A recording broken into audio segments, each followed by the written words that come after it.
നിലമ്പൂരിലെ LDF സ്ഥാനാർത്ഥിയെ നാളെ പ്രഖ്യാപിക്കുമെന്ന് CPM സംസ്ഥാന സെക്രട്ടറി MV ഗോവിന്ദൻ. പാർട്ടി ചിഹ്നം ഉണ്ടാകുമോ എന്നത് പ്രഖ്യാപനം വരുമ്പോൾ അറിയാം. UDF-ൽ കടുത്ത സങ്കീർണതയും പൊട്ടിത്തെറിയുമാണെന്ന് MV ഗോവിന്ദൻ. അൻവർ കാണിച്ചത് യൂദാസിന്റെ പണി. LDF സ്ഥാനാർത്ഥിയെ OLX-ൽ തിരയുന്നു എന്ന രാഹുൽ മാങ്കൂട്ടത്തിലിന്റെ പോസ്റ്റ് അസംബന്ധമെന്നും MV ഗോവിന്ദൻ പറഞ്ഞു. സിനിമാ വിനോദ മേഖലയുമായി ബന്ധപ്പെട്ട നിയമനിർമ്മാണം എപ്പോൾ നടത്തുമെന്ന് സർക്കാരിനോട് ആവർത്തിച്ച് ഹൈക്കോടതി. മറുപടി അടുത്തയാഴ്ച നൽകണം. നിയമം വരുന്നതുവരെ നിലവിലെ പരാതി പരിഹാര സംവിധാനം തുടരണമെന്ന് WCC. ഇക്കാര്യത്തിൽ മാർഗനിർദ്ദേശങ്ങൾ പുറപ്പെടുവിക്കണമെന്നും WCC ആവശ്യപ്പെട്ടു. രേഷ്മ ബാബു ചേരുന്നു. രേഷ്മ, പറയൂ.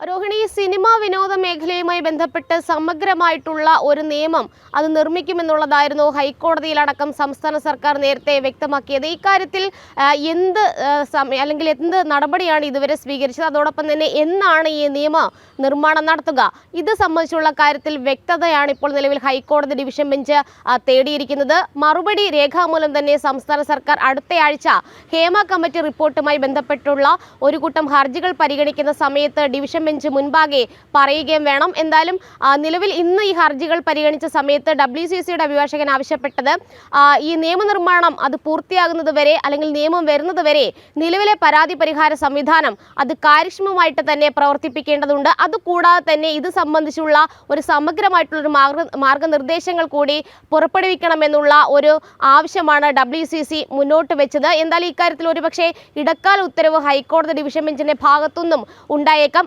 അതുകൂടാതെ തന്നെ ഹൈക്കോടതിയിൽ സംസ്ഥാന സർക്കാർ മറ്റൊരു കാര്യം കൂടി അറിയിച്ചിട്ടുണ്ട്.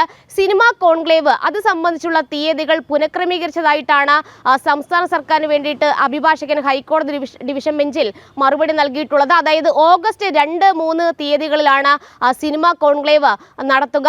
സമഗ്രമായിട്ടുള്ള രീതിയിൽ ഇത് സംബന്ധിച്ചുള്ള നടപടികൾ മുന്നോട്ട് നീങ്ങുന്നുവെന്നും സംസ്ഥാന സർക്കാരിന്റെ അഭിഭാഷകൻ ഹൈക്കോടതിയിൽ പറഞ്ഞിട്ടുമുണ്ട്. എന്തായാലും ഈ നിയമനിർമ്മാണം എന്ന് പറയുന്നത് കൃത്യമായിട്ട് സിനിമാ വിനോദ മേഖലയിലെ സ്ത്രീകളുടെ സംരക്ഷണം ഉറപ്പാക്കിക്കൊണ്ടുള്ളതായിരിക്കും. ഇത് സംബന്ധിച്ചുള്ള കരട് അതിന്റെ വിശദാംശങ്ങൾ അടക്കം നേരത്തെ ഹൈക്കോടതിയിൽ സർക്കാർ വ്യക്തമാക്കിയിരുന്നു. എന്തായാലും നിയമനിർമ്മാണം ഉടനടി വേണമെന്നുള്ള ഒരു നിലപാട് തന്നെയാണ് ഹൈക്കോടതി സ്വീകരിച്ചത്. അതോടൊപ്പം തന്നെ ഈ ഹേമ കമ്മിറ്റി റിപ്പോർട്ടുമായി ബന്ധപ്പെട്ട് പ്രത്യേക അന്വേഷണ സംഘം നിലവിലെടുത്തിട്ടുള്ള കേസുകളുടെ ഇപ്പോഴത്തെ സ്ഥിതി, അതിന്റെ നടപടികൾ ഏതുവരെ എത്തി, ഇതടങ്ങുന്ന സമഗ്രമായിട്ടുള്ള ഈ ഒരു നടപടി റിപ്പോർട്ട് അല്ലെങ്കിൽ അന്വേഷണ പുരോഗതി റിപ്പോർട്ട് കൂടി അന്വേഷണ സംഘം ഇന്ന് ഹൈക്കോടതിയിൽ സമർപ്പിച്ചിട്ടുണ്ട്. എന്നാലും അടുത്തയാഴ്ച വിശദമായിട്ട് തന്നെ ഈ വിഷയത്തിൽ വാദം കേൾക്കാമെന്നും ഹൈക്കോടതി തീരുമാനമെടുത്തിട്ടുണ്ട്. രോഹിണി, ശരി. രേഷ്മ ബാബുവാണ് വിവരങ്ങൾ നൽകിയത്.